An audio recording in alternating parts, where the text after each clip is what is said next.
Thank you Kavitha ma'am. இங்கே வந்திருக்கும் அனைத்து ஊடக நண்பர்களுக்கும் இனிய மாலை வணக்கம். மிக்க நன்றி. இன்னைக்கு இந்த விழாவில் வந்து எல்லோரும் கலந்துட்டு இருக்கீங்க. இவ்வளோ ஊடக நண்பர்களை பார்க்கறதுக்கு ரொம்ப சந்தோஷமாக இருக்குது. மழை பிடிக்காத மனிதன் அதனுடைய ட்ரெய்லர் லான்ச் எக்ஸ்க்ளூசிவாக உங்களுக்கு இன்றைக்கி ட்ரெய்லர் மட்டும் ப்ளஸ் இப்போ ரிலீஸ் பண்ண 2 சாங்கையும் உங்களுக்கு காமிக்கணுன்றதுக்காக தான் இந்த விழா. இன்னைக்கு ஈவினிங் 6 மணிக்கு இது ஊடகங்களில் நிறைய பேர் பார்க்காம கூட போயிடலாம். அதுக்கு முன்னாடி நீங்கள் பார்க்கணும். பார்த்த பிறகு தான் இதை வந்து சோஷியல் மீடியாவில் வெளியிடுன்றதுக்காக தான் உங்களெல்லாம் இன்வைட் பண்ணி இன்றைக்கி நாங்கள் ட்ரெய்லர் லான்ச் பண்ணுறோம். உங்களுக்கு ட்ரெய்லர் பிடிச்சிக்கும் நம்புகிறோம். சசி சார் சொன்னார் சாங்ஸும் ரொம்ப சூப்பராக இருக்குது ட்ரெய்லர் விட அப்படின்னு சொன்னார். ஸோ அந்த மாதிரி ட்ரெய்லர் ப்ளஸ் சாங்ஸ் எல்லாமே, அந்த சாங்ஸ் வந்து அவருக்கு சசி சாருக்கு பிடிச்சது எப்போவுமே மென்மையான அழகான பாடல்கள். அந்த வகையில் பாடல்களும் பிடிச்சிருக்கு அப்படின்னு சொன்னார். ஸோ ஒரு குவாலிட்டியான தரமான படைப்பை வந்து ஜூலை மாதத்தில் கொண்டு வரதுக்காக இன்ஃபினிட்டி ஃபிலிமேச்சர் சார்பில் நாங்கள் முயற்சி எடுத்துகிட்டு இருக்கோம். அதுக்கு உங்களுடைய ஒத்துழைப்புக்காக தான் இந்த ட்ரெய்லர் இப்போ உங்கள் முன்னாடி நாங்கள் ப்ரெசென்ட் பண்ணோம். கதை என்ன அப்படின்னு நீங்கள் கேட்டிங்கன்னா ட்ரெய்லர்லேயே காமிச்சாச்சு. நீங்கள் பார்த்தீங்கன்னா 2 ஸ்லைட்லேயே வந்து டைரக்டர் காமிச்சிருப்பார். A nobody with a past becomes somebody's future அப்படின்னு. அதாவது ஒரு ஒரு வாழ்க்கையில் ஏதோ ஒரு விஷயத்தில் இருக்கிற ஒரு மனிதன் ஏதோ ஒரு இடத்துக்கு வரான். அந்த வந்து பல பேருக்கு அவங்களுடைய வருங்காலமாக மாறுறான் அப்படின்ற ஒரு அழகான கதையை திரு விஜய் மில்டன் அவர்கள் நம்மளுக்கு மழை பிடிக்காத மனிதன் அப்படின்ற பொய்ட்டிக்கான கவிதைத்துவமான ஒரு டைட்டில் மூலமாக கொடுத்துருக்காரு. இன்றைக்கி பார்த்தீங்கன்னா நம்முடைய நாயகன் அப்படின்னு பார்த்தீங்கன்னா அது நம்முடைய விஜயாண்டனி சார். பாருங்கள், ஒரு கருப்பு கலரில் பயங்கரமாக பிளாக் பெயிண்டிங்கோட அப்படியே பெயிண்டோட வந்திருக்காரு. காரணம் என்ன கேட்டிங்கன்னா ஷூட்டிங்கில் இருந்தார். நான் சொன்னேன் சார் கரெக்டாக நம்ம 3:45 ஒரு இன்ட்ராக்ஷன் வைக்கணும், 4:15 4:30 ஆரம்பிக்கணும், நீங்கள் வந்து டைமில் வந்துருங்கன்னா நான் ஷூட்டிங்கில் இருக்கேன் சார், பட் எப்படியாவது வந்துடுறாரு. லாஸ்ட் மினிட் ஷூட் பண்ணிவிட்டு அவருடைய கடமை நினச்சி பாருங்கள். லாஸ்ட் மினிட் ஷூட் பண்ணிவிட்டு மேக்கப் கலைச்சா 45 மினிட்ஸ் ஆகும்னு சொல்லிட்டு அப்படியே கிளம்பி நேராக இங்கே வந்து கலந்துக்கிட்டார். நான் பார்த்தோடனே ஷாக் ஆகிட்டேன். என்ன சார் கலைக்கிறதுக்கு கூட நேரம் இல்லையா? இல்லை சார் டைம் சொல்லிட்டே இருந்தீங்க, 3:45 இங்கே அசம்பிள் ஆகணும்னு நான் வந்துட்டேன் அப்படின்னாரு. அதுக்காகவே என்னுடைய மனமார்ந்த நன்றிகள் விஜய் சார். இந்த ஒரு கமிட்மெண்ட், ஒரு படத்தினுடைய ப்ரொமோஷன் ஈவெண்ட்டில் டைமில் நம்ம கலந்துக்கணும், ஊடக நண்பர்களோட பேசணும் அப்படின்னு நீங்கள் டைமில் வந்ததே பெரிய சந்தோஷமாக இருக்குது. அண்ட் உங்களுடைய சப்போர்ட் தான் இந்த படத்தை அடுத்தடுத்துக்கிட்டு கொண்டு போகிறதுக்கு எல்லா வகையிலும் உபயோகமாக இருக்குது. அண்ட் அது மட்டும் இல்லாமல் இந்த படத்தை முழுமையாக பார்த்த பிறகு நான் என்னென்ன விஷயம்லாம் சப்போர்ட் பண்ண முடியும் அப்படின்னு எல்லா விஷயத்திலும் இன்வால்வ்டாக இருப்பார். எல்லா விஷயத்திலும் இன்வால்வ்டு, இன்டர்ஃபியரன்ஸ் எல்லாம் கிடையாது. அவருடைய கருத்துக்களை சொல்லி இதை பண்ணால் நல்லாயிருக்கும், அது பண்ணால் நல்லாயிருக்கும் அப்படின்னு சொல்லி பல விதங்களில் இந்த படத்துக்கு சப்போர்ட்டாக இருந்து அடுத்த கட்டம் கொண்டு போகிற இந்த ப்ரொமோஷன் ஈவெண்ட்லேயும் மிகப்பெரிய லெவலில் சப்போர்ட்டாக இருக்கிறது விஜயானி சார், அவருக்கு நன்றி. இன்றைக்கி இந்த படம் சென்சர் ஆகி யூஎஸ் சர்டிஃபிகேட் எல்லாம் முடிஞ்சு ரிலீஸ்க்கு இப்போ அடுத்த மாதத்துக்கு பிளானில் எல்லா ப்ரொமோஷன் ஈவெண்ட்டும் போயிட்டுருக்கு. அதில் ஒரு அங்கமாக தான் இப்போது ட்ரெய்லரில் ஆரம்பிச்சிருக்கோம். அடுத்தடுத்த கட்டம் நிறைய விஷயங்கள் பண்ணணும். தமிழ் தெலுங்கில் இது வெளியாக போது திரையரங்கில். ஸோ உங்கள் எல்லாருடைய ஆதரவும் எதிர்பார்க்குறோம். இதில் நிறைய பேர் நடிச்சிருக்காங்க. அவங்க எல்லாம் ப்ரீ ரிலீஸ் ஈவெண்ட் ஒன்று பிளான் பண்ணியிருக்கோம். அதில் எல்லாரும் வரேன்னு சொல்லியிருக்காங்க. சரத்குமார் சார் அவருடைய டாட்டர் வெட்டிங்கில் பிஸியாக இருக்கேன், நான் ரிலீஸ்க்கு முன்னாடி நான் ஒரு ஈவெண்ட்டில் வந்துடுறேன் அப்படின்னாரு. அதே மாதிரி மேகா ஆகாஷ்லேருந்து எல்லாருமே அந்த ஈவெண்ட்டில் கலந்துப்பாங்க. இந்த ட்ரெய்லர் ஈவெண்ட்டை பொறுத்தவரையும் நாங்கள் மட்டும் இருந்து உங்கள் முன்னாடி இதை அறிமுகப்படுத்துறதுக்காக வந்தோம். இந்த ட்ரெய்லரும் இந்த பாடல்களும் உங்களுக்கு பிடிச்சிருக்கோம் நம்புகிறோம். இந்த படத்துக்கு மிகப்பெரிய லெவலில் எல்லாருமே சப்போர்ட் கொடுத்துட்ருக்கீங்க. இன்னும் அடுத்த கட்டம் சப்போர்ட் கொடுத்து முன்னும் மக்கள் மத்தியில் கொண்டு செல்றதுக்கு உங்களுடைய அன்பை ஆதரவு எதிர்பார்க்குறோம். வந்திருந்து விழாவை சிறப்பித்த உங்கள் அனைவருக்கும் மனமார்ந்த நன்றிகள். Thank you so much. இப்போ சசின்னு சொல்கிறதா தெரியல, சசி சாருக்கு நன்றி. சசி சார், நீங்கள் எப்போவுமே எங்களுக்கு உறுதுணையாக இருக்கீங்க, உங்களுக்கு நன்றி.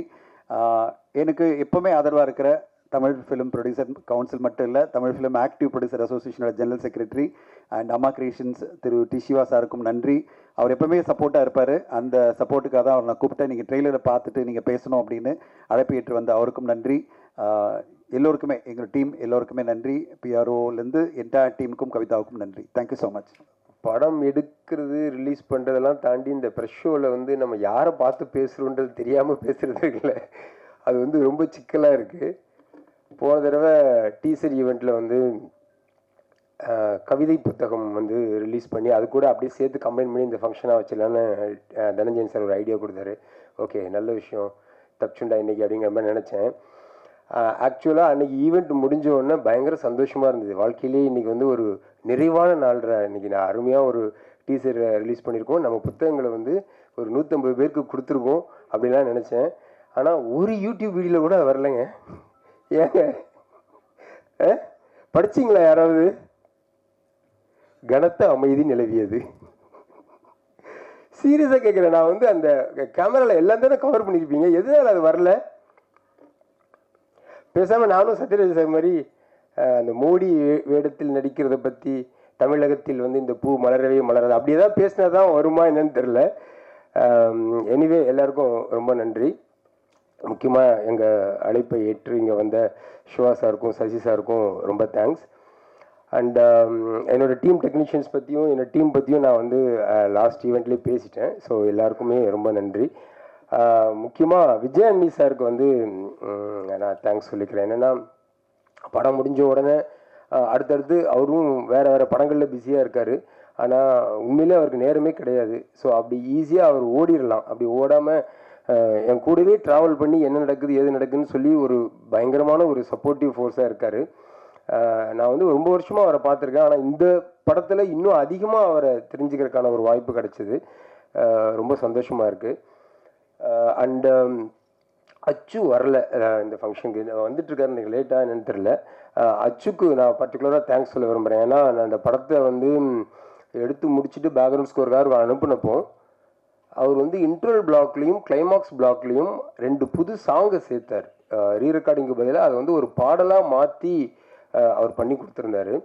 ரொம்ப அருமையாக இருந்துச்சு. ஆக்சுவலாக விஜயநேசர் கூட பர்டிகுலராக அதை மென்ஷன் பண்ணி சொன்னார், ரொம்ப நல்லா இருக்குது, ரொம்ப சூப்பராக பண்ணியிருக்காரு அப்படின்னு.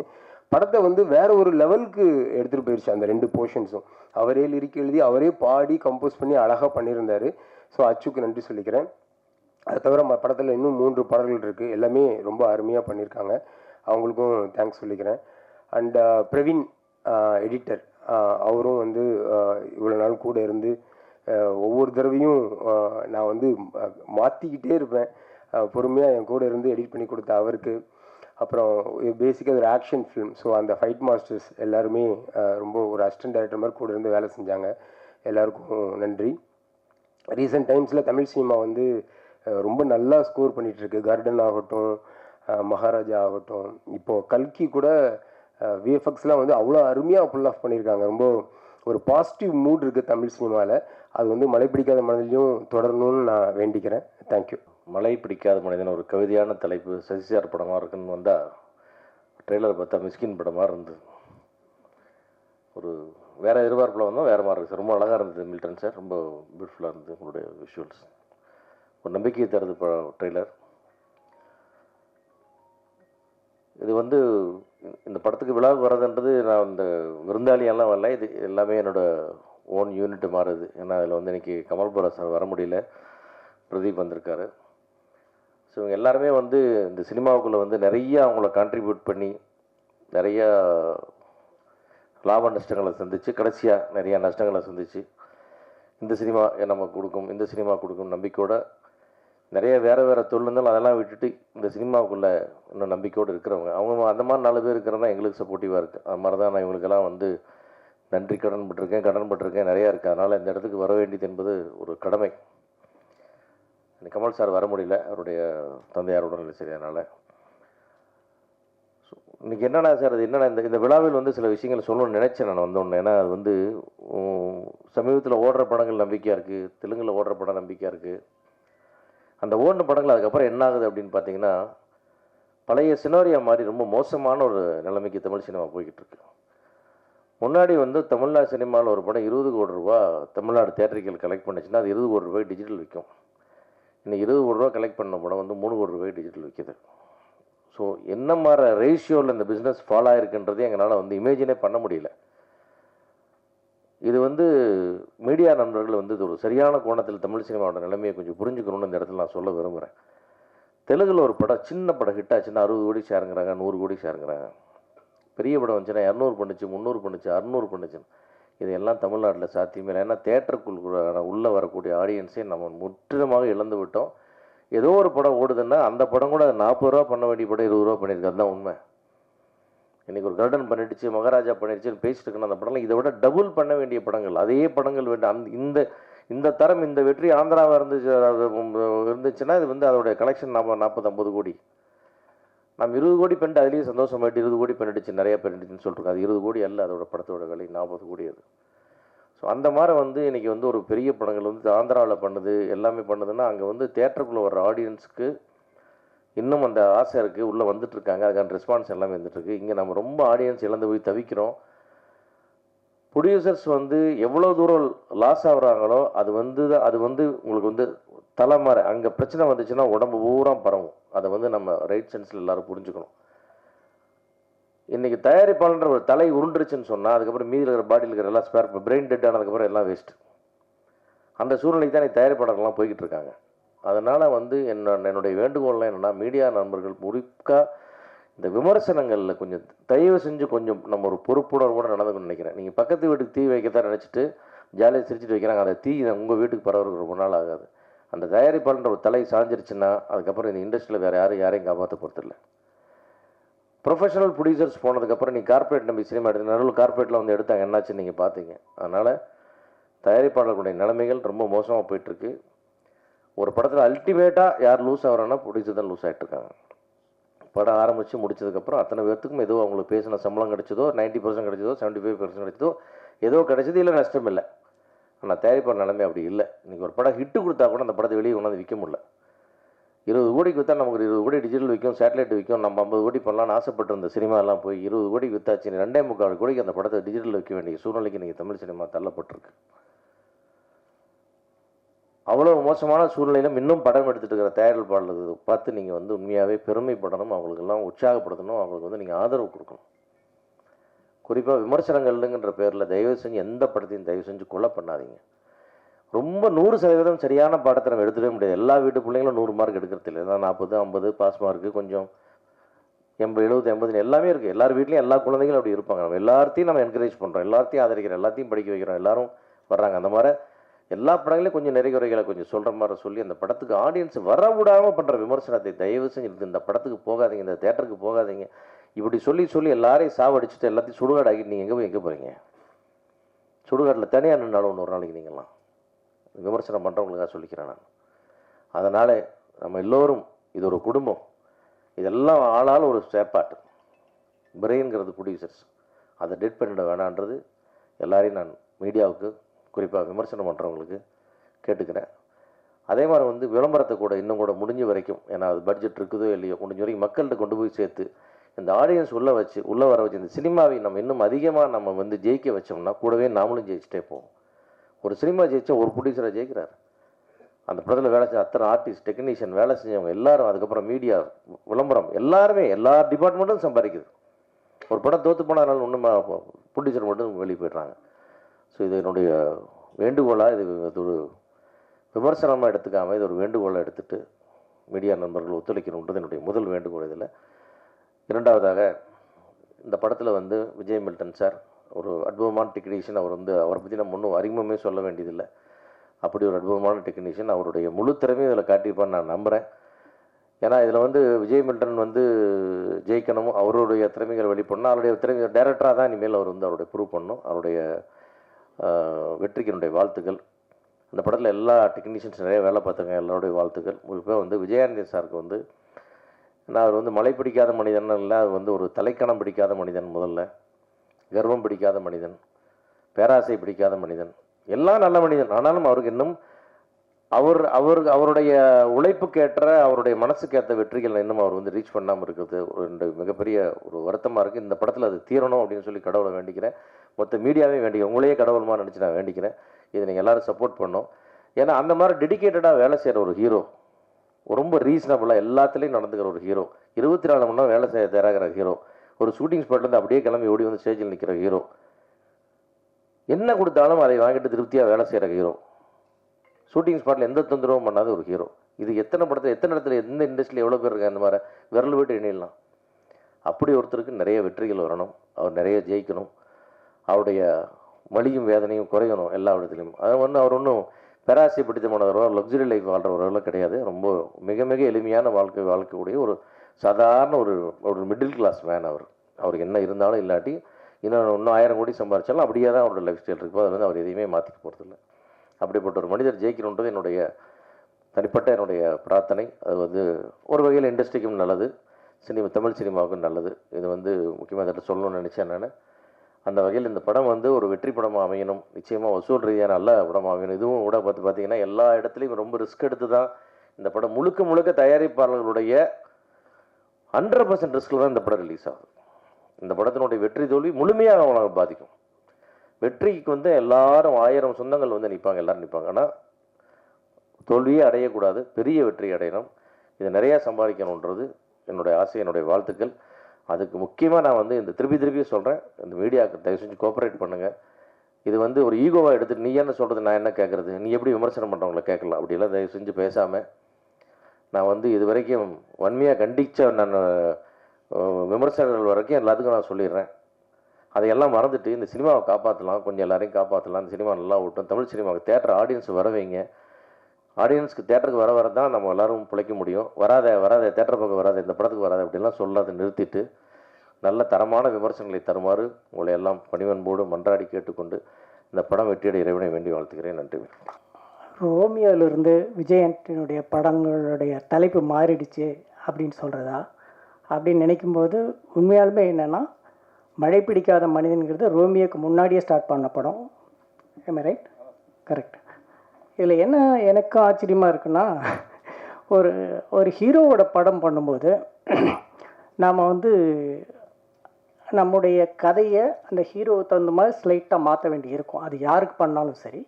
அதே மாதிரி ஒவ்வொரு விஷயமும் பாடல்கள் கூட இந்த ஹீரோவுக்கு இப்படிப்பட்ட ஒரு பாட்டு வேணுமா வேண்டாமா அப்படின்னு கொஞ்சம் நம்ம ரீகன்சிடர் பண்ண வேண்டியிருக்கோம். ஹீரோ வச்சு பண்ணும்போது யாராக இருந்தாலும் சரி, எவ்வளோ பெரிய டைரக்டராக இருந்தாலும் சரி, ஒரு ஹீரோ பண்ணும்போது இது நடக்கும். அப்படி நான் விஜய் ஆண்டனிகிட்ட பிச்சைக்காரன் கதை சொல்லிவிட்டு பண்ணிடலாம் சார் அப்படின்னாரு. சரி ஓகே, சும்மா ஃபார்மலாக சொல்கிறாரா என்னன்னு தெரியல, பட் என்ஜாய் பண்ணார்.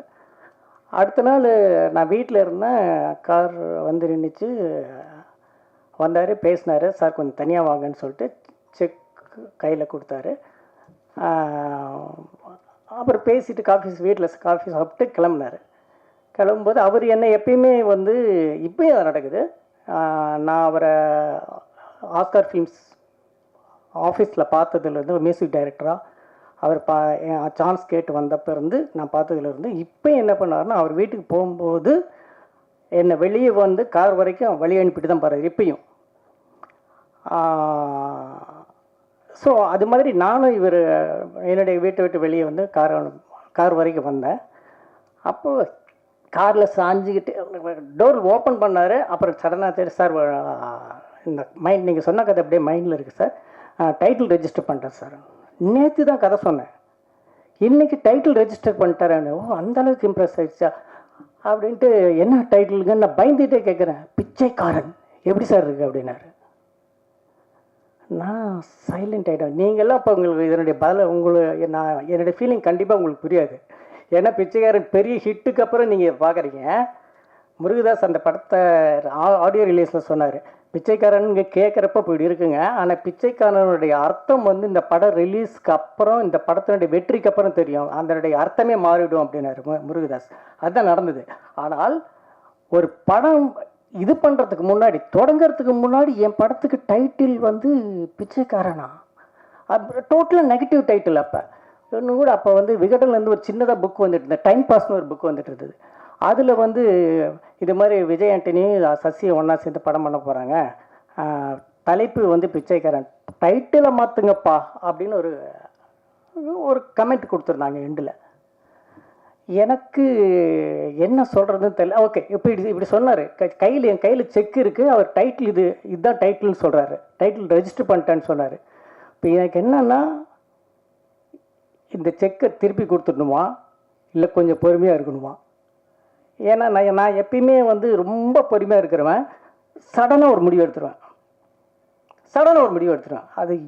அது எவ்வளோ பெரிய ஆளாக இருந்தாலும் சரி, இட்ஸ் மை கேரக்டர். அப்படி இந்த செக்கு திருப்பி கொடுத்துடலாமா வேண்டாமா அப்படின்னு யோசிச்சுட்ருக்கேன். சரி கொஞ்சம் பொறுமை. ஏன்னா இந்த கதையை நிறையா ஹீரோஸ்ட்டை பிச் பண்ணிட்டேன், பிச்சைக்காரன் கதையை. இவர் மட்டும்தான் பயங்கரமாக என்ஜாய் பண்ணியிருக்காரு. ஆனால் இது மாதிரி ஒரு தலைப்பு சொல்கிறாரு. சரி கொஞ்சம் பொறுமையாக இருப்போம். அதுக்கு அடுத்த ஒரு வாரம் வந்து டிஸ்கஷனே நடக்கலைங்க எங்களுக்கு. கதையை பற்றியே பேசலை. என்ன பேசுது அப்படின்னா, இந்த படம் பண்ணணுமா வேண்டாமா. உண்மையாக இது மட்டும்தான் இருந்தது டைட்டில். எங்களுக்கு பிரச்சனை, நான் மட்டும்தான் இப்படி. ஆனால் அசிஸ்டன்ட்ஸ் எல்லாம் வந்து அதில் 2 அசிஸ்டன்ட்ஸ் வந்து சொன்னாங்க. ஒரு அசிஸ்டன்ட் சொன்னார், சார் விடுங்க சார், இது ஏன் சார் ஒரு வாரமாக இதை பற்றி தலைப்பை பற்றி பேசிட்டோம், நம்ம வந்து அடுத்து என்ன ஃபர்தராக என்ன பண்ணுறதை பார்ப்போம் சார். என்னங்க பிச்சைக்காரன் டைட்டில் யாருங்க வருவாங்க, என்னால் தாங்க முடியலைங்க அப்படின்னு கத்துறேன். அப்போ அவர் சொன்னார், சார் கல்யாணமே பண்ணுறோம், ஓகே, கல்யாண மண்டப தலைப்பு என்னதான் இருந்தால் உங்களுக்கு என்ன, இந்த பொண்ணை கல்யாணம் பண்ணுறேன்னு ஆயிடுச்சு, மண்டபத்து தலைப்பு மண்டபம் எந்த மண்டபத்தில் நடந்தால் என்ன சார், கல்யாணம் நடக்குதுல கொடுங்க சார் அப்படின்னா. அது கொஞ்சம் யோசித்தேன். அதுக்கப்புறம் இன்னொரு அசிஸ்டன்ட் சொன்னான், அது ரொம்ப யங் அசிஸ்டன்ட். அவன் என்ன சொன்னான் அப்படின்னா, சார் இப்போ இந்த விகடனில் இப்படி கமெண்ட் பாஸ் பண்ணிட்டாங்க அப்படிங்கிறதுலேருந்து உங்களுக்கு பிரச்சனை ஆரம்பமாயிருக்கு. இப்படி நிறைய பேர்த்துக்கு இந்த டைட்டில் பிடிக்கல, பிச்சைக்காரங்க டைட்டில், ஓகேயா, இப்படி. ஆனால் நம்ம கதை சூப்பராக இருக்குது, ரொம்ப நல்லா இருக்குது. ஸோ படம் ரிலீஸ் ஆன உடனே வெளியே வந்து பிச்சைக்காரன் நல்லா இருக்குது, பிச்சைக்காரன் நல்லா இருக்குன்னு பேசும்போது முதல்ல திரும்பி பார்க்குறவங்க யாருன்னா இந்த வெறுத்தவங்க தான் முதல்ல திரும்பி பார்ப்பாங்க சார். அது வந்து பெரிய பப்ளிசிட்டி ஆகும் சார் நமக்கு. ஸோ நெகட்டிவாகவே இருக்கட்டும் சார் அப்படின்னா, ஓகே இதுவும் நல்லா தான் இருக்குது. இப்படி அந்த இடத்துக்கு நான் அரைவ் ஆகிறதுக்கு இந்த டைட்டில் இந்த அந்த அந்த டைட்டில் வந்து எனக்கு பிடிக்கிறதுக்கு ரொம்ப டைம் எடுத்துதுன்னு வச்சேன் சொல்கிறேன். ஆனால் மழை பிடிக்காத மனிதன் ஒரு டைட்டில் எப்படி விஜய் ஆண்டனி வந்து ரோமியோவுக்கு முன்னாடி எப்படி பிடிக்க வச்சாருன்னு நான் வந்து விஜய் மேட்டில் தான் கேட்க வேண்டியதாக இருக்குது. என்னப்பா அது உண்மையில சொல்கிறேங்க, அது வந்து ஒரு ஹீரோ வச்சு பண்ணும்போது அந்த ஹீரோவுக்கு பிடித்தமான மாதிரியும் அந்த டைட்டில் வச்சு அந்த ஹீரோவை கன்வின்ஸ் பண்ண வேண்டியது ஒரு டைரக்டர் வேலை. அது ரொம்ப அழகாக பண்ணியிருக்கேன் விஜய் மில்டன். ஸோ நான் உண்மையாலுமே இந்த படம் வந்து ரொம்ப ரொம்ப ஏர்லி ஸ்டேஜில் பார்த்துருக்கேன். அதாவது ரஃப் கட்டுன்னு கூட சொல்ல முடியாது, நிறைய பாடல்கள் வர வேண்டியிருந்தது, கிளைமேக்ஸ் முடியாமல் இருந்தது, அப்படி இந்த விஷயத்தில் பார்த்துருக்கேன். பிகினிங்லேருந்து ரொம்ப இன்ட்ரெஸ்டிங்கான நிறைய எலிமெண்ட் இருக்கிறதுக்குள்ளே இந்த லேட்டஸ்ட் வெர்ஷன் பார்க்கும்போது இன்னும் இந்த மழை வந்து எனக்கும் ரொம்ப பிடிச்சி போயிருன்னு நினைக்கிறேன். உங்களுக்கும் இந்த மழை ரொம்ப ரொம்ப பிடிக்கும். வாழ்த்துக்கள். மேடம் சொன்ன மாதிரி சாங்ஸ் வந்து ரொம்ப நல்லாவே பெர்ஃபார்ம் ஆகிட்டுருக்கு. ஆல்ரெடி மில்லியன் வியூஸ் போயிட்டுருக்கு. அச்சு ராஜாமணி சாருக்கு இந்த டைமில் நன்றி சொல்லணும்னு நினைக்கிறேன். அதே மாதிரி விஜய் ஆண்டனி சாருக்கும் நன்றி. அண்ட் இது படத்துக்கு Rai and Hari Dafusia supporting songs பண்ண அவங்களுக்கும் நன்றி. அண்ட் இந்த படத்துக்கு தெலுங்கு வெர்ஷனில் சாங்ஸ் பண்ணவங்களுக்கும் நன்றி, அதுவும் நல்லா பெர்ஃபார்ம் ஆகிட்டுருக்கு தெலுங்கு வெர்ஷனும். And Infinity Film Ventures Dhananjayan சாருக்கும் நன்றி. ஏன்னா எல்லா ப்ரொமோஷன்ஸ் பிளானுமே வந்து ரொம்ப பக்காவாக பிளான் பண்ணி அந்தந்த டைமில் எங்களுக்கு கரெக்டாக கோஆர்டினேட் பண்ணி கரெக்டாக பண்ணிகிட்ருக்காரு. இன்றைக்கி அரங்கத்துக்கு உள்ளே இருக்கவங்க தேட்டரில் எல்லாருமே ட்ரெய்லர் பார்த்துட்டீங்க, வெளியே இருக்கவங்க எல்லாருமே 6 மணிலேருந்து ட்ரெய்லர் பார்க்கலாம், Tamil and Telugu version. So கண்டிப்பாக எல்லோரும் டென் மியூசிக் சேனலில் போய் பாருங்கள். படம் வெற்றி பெற வாழ்த்துக்கள். வணக்கம். இந்த அரங்கத்துக்கு வந்திருக்கும் உங்கள் அனைவருக்கும் என்னுடைய மாலை வணக்கம். ரொம்ப சந்தோஷமாக இருக்குது. நீண்ட நாள் பயணம் எனக்கு. என் ஃப்ரெண்டோட சேர்ந்து நான் ஒர்க் பண்ணுற ஃபஸ்ட்டு மூவி. நானும் விஜய் மில்டன் சாரும் ஆக்சுவலாக இனிஷியலாக ஒரு 15 வருஷத்துக்கு முன்னாடி பார்ட்னர்ஸ் இல்லை சார், 15 வருஷம் 20 வருஷத்துக்கு முன்னாடி நானும் அவரும் க்ரீன் பாட்டில் அப்படின்னு ஒரு கம்பெனி சேர்ந்து ஆரம்பித்தோம். அதர் தேன் டைரக்டர், இப்போ படத்தை பற்றி எப்படி நான் பேசிடுறேன். ஒரு ஒளிப்பதிவாளராக வந்து ரொம்ப திறமையான ரொம்ப அருமையான அவர் லென்சிங்கில் அவருக்கு காட்டுற ஒவ்வொரு ஃப்ரேமும் பயங்கரமாக இருக்கும் ஆக்சுவலாக. இன்ஃபேக்ட் நீங்கள் டைரக்ஷனில் வந்து கடந்த படங்கள் கோலி சோடா 10ன்றதுக்குள்ள கடுகு இந்த மாதிரி விஷயங்களில் ஃபோக்கஸ் பண்ணாமல் ஒன்லி ஒளிப்பதிவாளராக மட்டும் இருந்திருந்தீங்கன்னா இன்றைக்கி இந்தியாவோட தலை சிறந்த ஒளிப்பதிவாளர்களாக கண்டிப்பாக இருப்பீங்க. அப்படி இந்த ட்ரெய்லரே அதுக்கு சாட்சி. ரொம்ப கிராண்டான விஷுவல் பண்ணக்கூடிய, இன்ஃபேக்ட் பிச்சைக்காரன் 2 படத்தில் வந்து சார் வந்து எனக்கு பேட்ச் ஒர்க்காக 10 டேஸ்க்கு வந்து பார்த்தாங்க, பண்ணி கொடுத்தாங்க. ஸோ நீங்கள் வச்ச லென்ஸிங் அந்த ஃப்ரேமிங் எல்லாமே வேறு மாதிரி சார். ஆக்சுவலாக ஒண்டர்ஃபுல் கேமராமேன். இந்த படத்தோட வெற்றிக்கு தொடர்ந்து நீங்கள் வந்து நிறைய படங்களுக்கு கேமராமேனாகவும் பணியாற்றணும்னு சொல்லிட்டு கேட்டுக்கிறேன். இந்த படம் வந்து ரொம்ப நாளாக ஆக்சுவலி கோயம்பேடு அப்படின்னு ஒரு ஸ்கிரிப்ட் எனக்கு படிக்க கொடுத்தாரு ஒரு 15 வருஷத்துக்கு முன்னாடி. அதுதான் அப்புறம் கோலி சிடாவாக மாற்றினார். அப்போவே அந்த கோயம்பேடு அப்படின்ற படத்தில் நடிக்கிறதா நான் திட்டம் வச்சுருந்தேன். அது சில காரணங்களால் அப்போ பண்ண முடியாமல் போயிடுச்சு. நல்ல எழுத்தாளர் அண்டு அழகாக இருக்கிற பயமாக இருக்கிற படத்தோட மிகப்பெரிய ஃபேன் நான். ரொம்ப அருமையான படம்.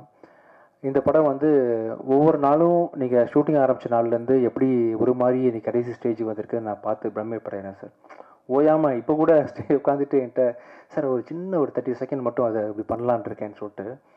ஐ திங்க் நீங்கள் படத்தோட ரிலீஸுக்கு ஒரு 5 டேஸ் முன்னாடி வரைக்கும் ஏதாவது இம்ப்ரூவைஸ் பண்ணணும்னு சொல்லிட்டு யோசிப்பீங்கன்னு நினைக்கிறேன் சார். ரொம்ப ஒரு சின்சியரான ஒரு அப்ரோச் உங்ககிட்ட இருக்குது ஜாப் பொறுத்த வரைக்கும். கண்டிப்பாக இந்த படம் வந்து நான் பார்த்தேன், ரீசெண்டாக பார்த்தேன். நான் இது வரைக்கும் பண்ண அத்தனை படங்கள்லையும் சேர்த்து ரொம்ப மிகப்பெரிய ரிச்சான ஒரு பெரிய ப்ராஜெக்ட்னு சொன்னால் இந்த படத்தை தாராளமாக சொல்லலாம். ஏன்னா இது நான் எதிர்பார்க்கவே இல்லை இந்த படத்தில் வந்து சத்யராஜ் சார் கூட நடிப்பாங்க, சரத்குமார் சார் நடிப்பாங்க, சரண்யா மேடம், தெலுங்கில் வந்து பெரிய ஒரு ஹீரோவாக நடிச்சிட்டு இருக்கக்கூடிய டாலி தஞ்சைன்ற ஒருத்தர், பிருத்திவி அம்பார் ஒரு ஹீரோ தான், மேகா ஆகாஷ் கூட, யாராவது மிஸ் பண்ணுறேன் சார் ஆர்டிஸ்ட்டாக, இவர் முரளி சர்மா சார்னு சொல்லிட்டு பெரிய நட்சத்திர பட்டாலுமே நடிச்சிட்ருக்காங்க. ஒவ்வொருத்தரும் ஸ்க்ரீன் ஸ்பேஸை வந்து ஆக்கியபை பண்ணி கண்டிப்பாக படத்தை என்கேஜிங்காக வச்சுருப்பாங்க. ரொம்ப அருமையாக இருக்குது, ஒளிப்பதிவு நல்லா இருக்குது. ப்ரொடக்ஷன் வேல்யூ வந்து ப்ரொடியூசர்ஸ் வந்து எந்த விதத்துலையும் சளைக்காமல் என்னென்ன விஷயங்கள் வந்து டைரக்டர் வந்து கற்பனை பண்ண. பார்த்தீங்களா கடலில் ஒரு கார் முங்கிச்சு பார்த்தீங்களா, கடலில் கார் தூக்கி போட்டாங்க. ஸோ ரொம்ப ரிச்சான ஒரு ப்ரொடக்ஷன் வேல்யூ வந்து ப்ரொடியூசர்ஸ் கொடுத்துருக்குறாங்க. அப்புறம் இந்த படத்துக்கு பின்னணி இசை பண்ணி சாங்ஸும் பண்ணிய அவர் அச்சு ராஜாமணி வந்து ரொம்ப சிறப்பாக பண்ணியிருக்காரு. இந்த கிளைமேக்ஸில் ஒரு சாங் சார் ரொம்ப அருமையாக இருந்துச்சு. இன்றைக்கி உள்ள ட்ரெண்டுக்கு டாடாவில் இன்ல ஒரு சாங் கேட்டேன். ஆக்சுவலாக ரொம்ப மனசுக்கு நெருக்கமான ஒரு இம்பேக்ட் கொடுத்துச்சு. அது மாதிரி அதுக்கப்புறம் வந்து ரொம்ப இன்ஸ்பயர் பண்ணி கேட்ட பாட்டு இந்த பாட்டு சார். இந்த கிளைமேக்ஸே ரொம்ப ஜஸ்டிஃபை பண்ணுற அளவுக்கு ராஜாமணியோட மியூசிக்கும் அவரோட சாங்கும் இருந்துச்சு. அவர் வரல, இன்றைக்கி சில காரணங்களாக வர முடியல. ஒண்டர்ஃபுல் மியூசிக் பை அவர் எடிட்டர் பிரவீன் கேல் வந்து இவ்வளோ டஃப்பான கதையை வந்து ஒரு 2 hours ஷார்ட்டாக சொல்கிறது, ஆடியன்ஸுக்கு கன்வின்சிங்காக கொடுக்குறது சாதாரண விஷயம் இல்லை. பிரவீன் கேல் சார் வந்து ரொம்ப அருமையாக பண்ணியிருக்காரு. ஸோ ரொம்ப ரிச்சான ஜனரஞ்சகமான கமர்ஷியலாக. இன்னொரு விஷயம், வழக்கமாக வந்து ஒரு படத்தில் வந்து டபால் டபில்னு கொண்டுருவாங்க. அப்போ டைரக்டர் வந்து ஒரு ஸ்பெசிஃபிக்காக ஒரு விஷயத்தை ஆரம்பத்துலேருந்து சொன்னார். அதை கடைசி கட்டில் நான் பார்க்கும்போது ரொம்ப ஜஸ்டிஃபைடாக இருந்துச்சு சார். நீங்கள் பண்ண விஷயம், கெட்டவனை கொல்லக்கூடாது, கெட்டதை தான் அழிக்கணும் அப்படின்ற மாதிரி ஒரு விஷயம் நீங்கள் புதுசாக பேசியிருக்கீங்க. அது படம் பார்க்கும்போது சிலருக்கு புரியும். ரொம்ப நல்லா வந்திருக்கு இந்த படம். இந்த படம் வந்து வர ஜூலை மாதம் இறுதியில் வரப்போகுது. நீங்கள் அனைவரும் இந்த படத்தை வந்து தேட்டரில் போய் பார்க்கணும்.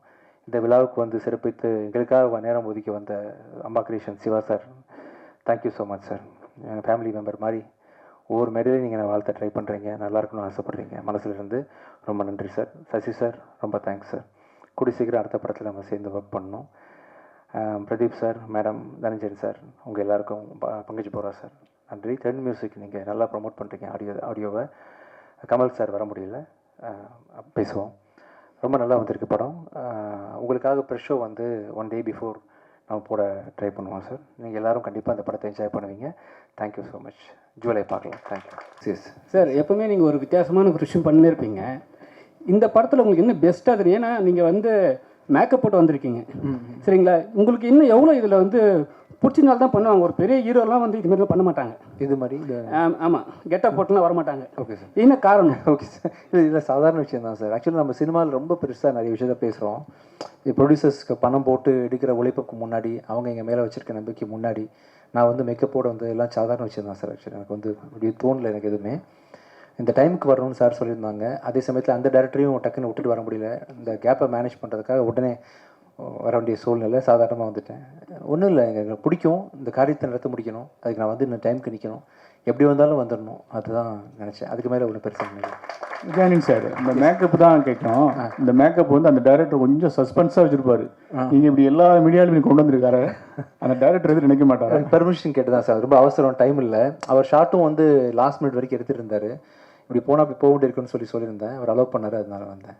விஜயானந்த் சார், நீங்கள் வந்து லாஸ்ட் டைம் ஒரு ஹீரோயின் கூட வந்து பேசுனீங்க போது என்ன சொன்னீங்கன்னா, கான்ட்ரவர்சி ஏதாவது கேளுங்கன்னு நீங்கள். ஆமாம் சார். ஆனால் இந்த வாட்டி வந்து எந்த ஹீரோனும் கிடையாது. ஏன் நீங்கள் கான்ட்ரவர்சி கேட்கறதுனாலே வரலையா அவங்க? தெரியலையே சார். நம்ம மேகா ஆகாஷ் ஆக்சுவலி சின்ன வேலையாக பாண்டிச்சேரியில் பிஸியாக இருக்காங்கன்னு நினைக்கிறேன்.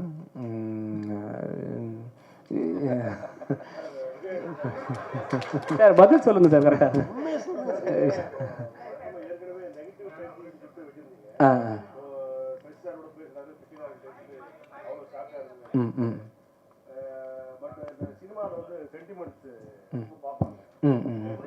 பூஜை போட்டு தான் ஆரம்பிக்கணும், இல்லைன்னா வந்து நெகட்டிவ் டைட்டில் வைக்கக்கூடாது, அபசுகமாக பேசக்கூடாது அப்படின்னு சொல்லிட்டுலாம் எல்லாம் திங்க் பண்ணுவாங்க. பட் இனிமேல் இடையில உங்களுக்கு ஒரு ஆக்சிடென்ட் கூட ஆச்சு இல்லையா? பட் அதனால தான் இப்போது வருங்காலத்தில் உங்களோட அப்ரோச் எப்படி சார் இருக்கும் டைட்டிலில்? இல்லை சார், கரெக்ட் மூட்டாக இருக்கும் சார். இந்த சென்டிமெண்ட்ஸ் வந்து உங்களுக்கு கிடையாதா சினிமாவில்? இல்லை, கிடையாது சார், கிடையாது சார். மனசு தான் சார் எல்லாமே. நீங்கள் ஏதாவது ஒரு ராகு காலம் சொல்லுங்கள், ராகு காலம் சார், கெட்ட காலம் தான் சார். அந்த நாளில் வேணால் உங்களுக்கு படம் ஆரம்பிச்சு காட்டுறேன். நான் ராகாலத்தை ரிலீஸ் எமகண்டத்தை ரிலீஸ் பண்ணுறேன். நீங்கள் டைம் சொல்லுங்கள், உங்களுக்கு நான் வந்து பண்ணி காட்டுறேன். விஜயாண்டனி சார், எஸ், யமகண்டம் சூப்பர் சார். சார் நீங்கள் தான் சாட்சி. ராகு காலம், யமகண்டம், அது ஏன் டைட்டில். சார் தயாரிப்பாளர் சங்க சார்பா நீங்கள் வேறு யாரையும் வைக்க விடாதீங்க ப்ளீஸ். சீக்கிரமா அப்ளிகேஷன் கொடுத்துருங்க, ரெஜிஸ்டர் பண்ணி கொடுத்துருங்க. தயவு செஞ்சு அதை சொந்த படமாக எடுங்க சார். இன்னொரு 10 நிமிஷம் இருந்தா இன்னும் பல டைட்டில் வரும் போல இருக்கு சார்.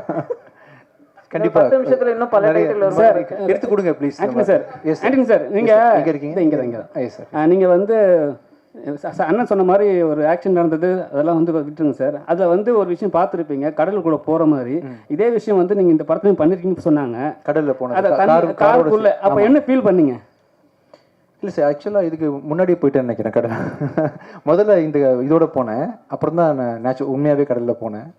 ஒன்றும் இல்லை சார், ஆக்சுவலாக சுற்றி ஒரு டீமே இருக்கிறாங்க. சினிமா எடுக்கும்போது சினிமாவில் உள்ள ஹீரோஸோட வாழ்க்கை வந்து ரொம்ப சூப்பரான வாழ்க்கை சார். ஆக்சுவலாக வந்து காலையில் 5 மணிக்கு ப்ரொடியூசர் கார் வச்சு கொடுத்துருவாரு, காலைல வந்தாலும் சாப்பாடு போட்டுருவாங்க, பத்திரமா பார்த்துப்பாங்க, ராஜா மாதிரி பார்த்துப்பாங்க. அப்படின்றதுனால எந்த ஒரு ப்ளஸ் வந்து எனி ரிஸ்க்குன்னு பார்த்தீங்கன்னா வேறு எந்த துறையிலேருந்து நான் அந்த கடலில் விழுந்திருந்தா கூட நான் உண்மையிலே போயிருப்பேன். ஆக்சுவலாக சினிமான்றதுனால உள்ள டெக்னீஷியன் டக்குன்னு குடிச்சு காப்பாற்றுறதுன்னு சொல்லிட்டு பெப்சி தொழிலாளிகள் அதுன்னு சொல்லிட்டு போல் பார்த்துப்பாங்க எல்லா ஹீரோஸையும்.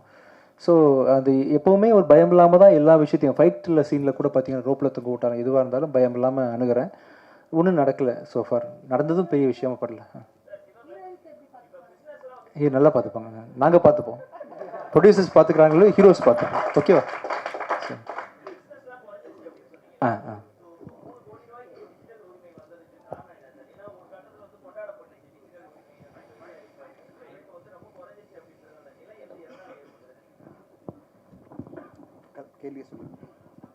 இல்லை நீங்கள் இந்த வியாபாரம் எது குறைஞ்சதுன்னு கேட்குறீங்களா சார்? வியாபாரன்றதை தான் சொன்னேன். இப்போது நம்ம இதுக்கு முன்னாடி வரைக்கும் விஜயானந்த் சார் படங்கள், அவருடைய வெற்றி படங்கள், எல்லா படங்களுமே எல்லார் படமே சில படங்கள் டிஜிட்டல் விற்காமல் ரிலீஸ் பண்ணால் விற்றதுக்கப்புறம் பார்த்தீங்கன்னா தமிழ்நாடு என்ன ஷேர் வருதோ அதை விட கூட விற்கிறது தான் டிஜிட்டல் வியாபாரம்.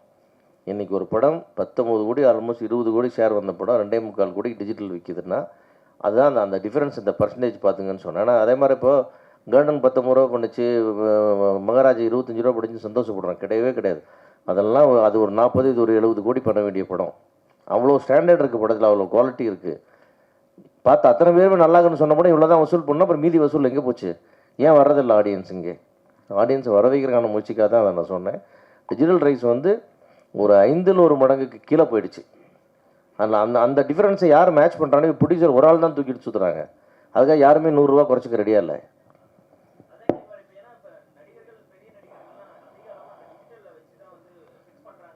ஆமாங்க, டிஜிட்டல் ஏறிச்சுன்னு எல்லாரும் ஏறிக்கிட்டாங்க. டிஜிட்டல் இறங்கிடுச்சு, யாருமே இறங்கலையே, எல்லாம் மேலேயே நிற்கிறாங்க, ப்ரொடியூசர் தான் கீழே நிற்கிறாங்க. நடக்கணும், அதுக்கான முயற்சிகள் எடுத்துக்கிட்டு இருக்கோம், விரைவில் நடக்கும், அதிரடியாக அதாவது நடக்கும்.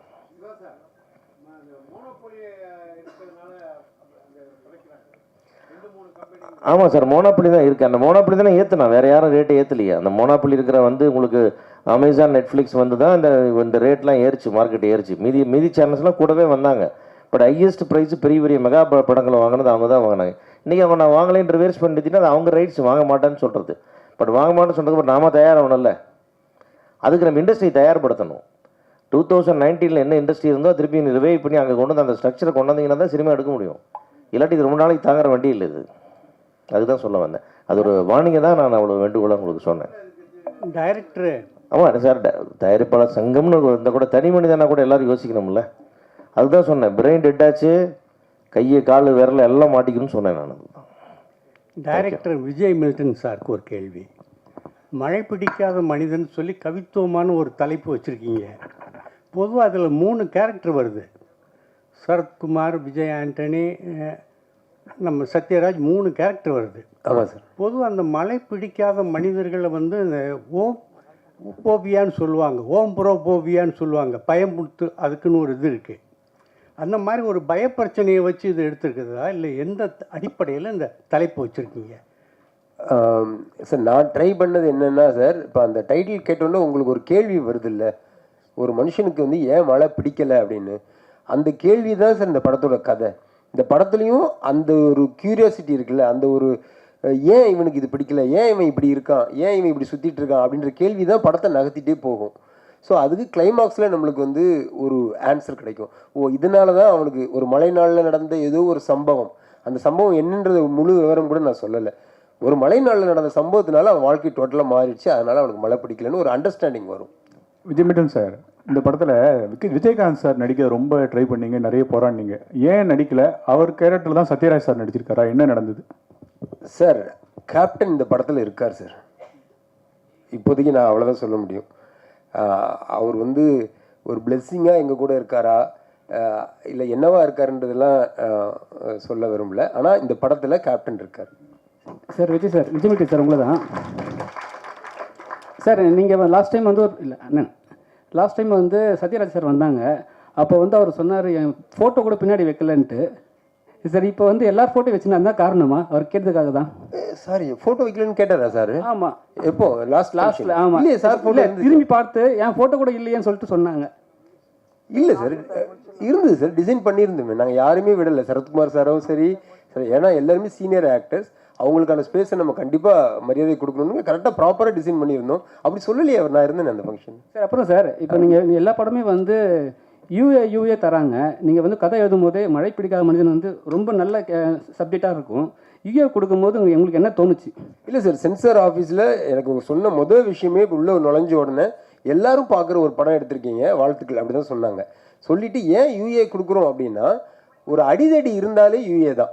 ஒருத்தனை வந்து நம்ம கட்டையை எடுத்து அடிக்கிறோம், அவன் நல்லவனோ கெட்டவனோ, அப்படி ஒரு சண்டை காட்சி இருந்தாலே நாங்கள் யூஏ கொடுத்துருவோம். அதனால யூஏ கொடுக்குறோம், மற்றபடி எந்த கட்டுமே இல்லைன்னு சொல்லி தான் சர்டிஃபிகேட் கொடுத்தாங்க. Thank you sir. நன்றி. இப்போது நன்றியுரை வழங்க இன்ஃபினிட்டி ஃபிலிம் வெஞ்சர் சார்பில் திரு தனஞ்சயன் அவர்கள் பேசுவார். Thank you Jitesh, thank you for all your support. 6 மணிக்கு ட்ரெய்லர் ரிலீஸ் ஆகுது. நீங்கள் பார்க்காதவங்க நீங்கள் பார்க்கலாம். அண்ட் இந்த ட்ரெய்லரை எல்லாரும் ஊடகங்கள் மக்கள் மத்தியில் கொண்டு செல்லணும் கேட்டுக்கிறோம். ஜூலை மாதம் இந்த படம் வரும். விஜயானந்தி சார் சொன்ன மாதிரி ரிலீஸ்க்கு முன்னாடி உங்களுக்கு நாங்கள் கண்டிப்பாக ப்ரெஷ் ஷோ போட்டு நாங்கள் காமிக்கிறோம். படம் உங்களுக்கு கண்டிப்பாக எல்லா விஷயத்துலையும் பிடிக்கும் நம்புகிறோம். Thank you so much Vijayanandi sir, மிக்க நன்றி. ஒருத்தர் ட்விட்டரில் போட்டிருந்தாரு, கருப்பு பெயிண்டோடு வந்த விஜய் ஆண்டனி அப்படின்னு. நான் அவருக்கு கருப்பு பெயிண்ட் எல்லாம் போட்டு வரலைங்க, ஷூட்டிங்லேருந்து அந்த கலைக்காமல் வந்தார். ஷூட்டிங்கில் அவருடைய மேக்கப்பை கலைக்காமல் வந்தார் தான் நான் சொன்னேன். கருப்பு பெயிண்டோடு வந்த விஜய் ஆண்டனி. திருப்பி ஷூட்டிங் அவர் பாருங்கள் எப்படின்னா, ஷூட்டிங் திருப்பி போனோம், 10 மணி வரையும் ஷூட்டிங் இருக்குன்னு சொல்லிட்டு இப்போ கலைச்சா 45 மினிட்ஸ் ஆகும். திருப்பி அங்கே போனால் திருப்பி 45 மினிட்ஸ் போயிட்டு கிடைக்கணும்னு அப்படியே இருந்து ஷூட்டிங் முடிச்சு திருப்பி அங்கே போகிறாரு. ஷூட்டிங்கில் அந்த உணர்வுபூர்வமாக என்ன சொல்கிறது, அர்ப்பணிப்பு, சினிமாவுக்கான அர்ப்பணிப்பு. அவரோட திரைப்படத்தில் அந்த ஷூட்டிங்கில் எந்த தடங்களும் வரக்கூடாதுன்னு விஜயாண்டனி சார் அப்படியே இங்கே ப்ரொமோஷன்லேருந்து கலந்துக்கிட்டு நேராக அங்கே போகிறாரு. அதனால தான் கருப்பு பெயிண்ட்லாம் போட்டு வரல, மேக்கப்போடு வந்த அப்படின்னு சொல்லுங்கள். கருப்புன்னு சொல்லி அதை நெகட்டிவாக சொல்ல வேணாம். அடுத்ததாக ஆரம்பிக்கும் போதே ஒரு சின்ன தடங்கள் இருந்தது. அப்போ நான் பக்கத்தில் சிவா சார்ட்ட சொன்னேன், இளையராஜா சார் ஆரம்பிக்கும் போது பவர் கட் ஆனா அது பவர் கட் ஆச்சுன்னு சொல்லுவாங்க, அது மாதிரி ஆரம்பமே தடங்களாக இருக்கே அப்படின்னு. இல்லை அது எப்பவுமே தடங்களான நல்லது அப்படின்னாரு. அந்த மாதிரி தடங்களாக ஆரம்பித்தாலும் சிறப்பாக இந்த விழாவை நடத்தி கொடுத்த அனைவருக்கும் நன்றி. ஊடக நண்பர்களுக்கு நன்றி. Thank you so much.